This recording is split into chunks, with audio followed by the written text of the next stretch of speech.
So right over here we have a Fiesta ST and we're experiencing some Bluetooth problems. Let me quickly climb into the car. There we go.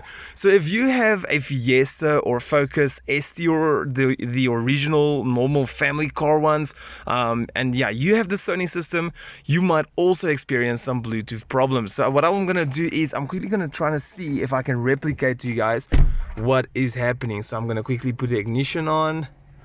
Okay, let's go over there. So what it's going to try to do now is it's going to try to connect to my wife's phone, which is right here next to me. So usually it pops up a message then that says disconnected. So play music from Bluetooth device. Let me quickly try to see if I can play some music. Oh, no, that wasn't even necessary.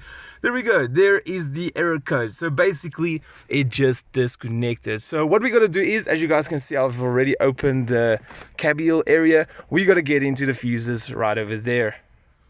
Okay, so if we quickly zoom in underneath here, there is a bunch of fuses. So this is the fuse diagram in the service book. Yeah, I've got 2 pages loose here. These books are not very strong. It actually happened a while ago. So anyway, alright, let's quickly have a look here. We're looking for a fuse that says Bluetooth sync. So in my book is page 145. Yours might be different.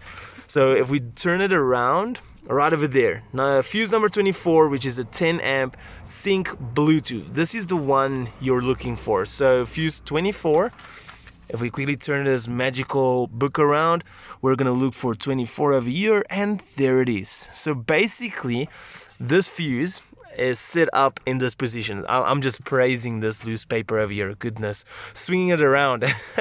So it is once again R2, R3, the third fuse on the ST, on the specific 2014 model ST. Let's quickly go back down over here. So here is the one, the second one, and you see there the 10 amp fuse. So basically it's 1, 2, 3. We're gonna quickly remove it. Okay, so we're gonna go and put it back.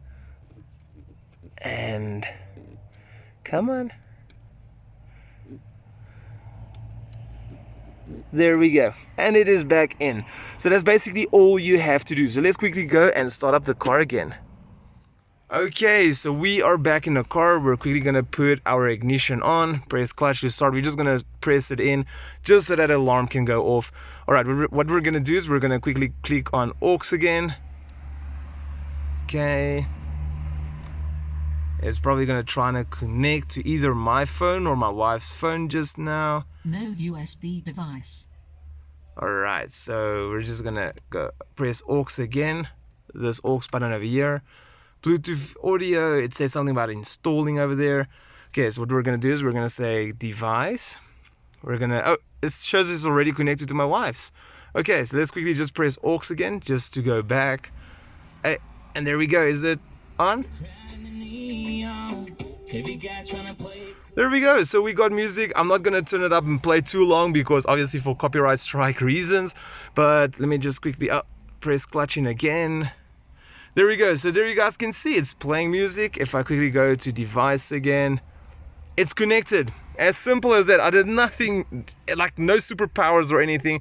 Just plug the fuse back, plug it back in, and it's gonna work probably as long as it used to do. It feels to me like these Sony devices, they actually do have a problem with the Bluetooth connectivity problem. I just see like so many people are complaining about it. So anyway, there we go, guys. I do hope that this video helped you out. If you find it useful or informative, please make sure to drop a big like, and I'll see all of you legends in my next video. But for now, peace out.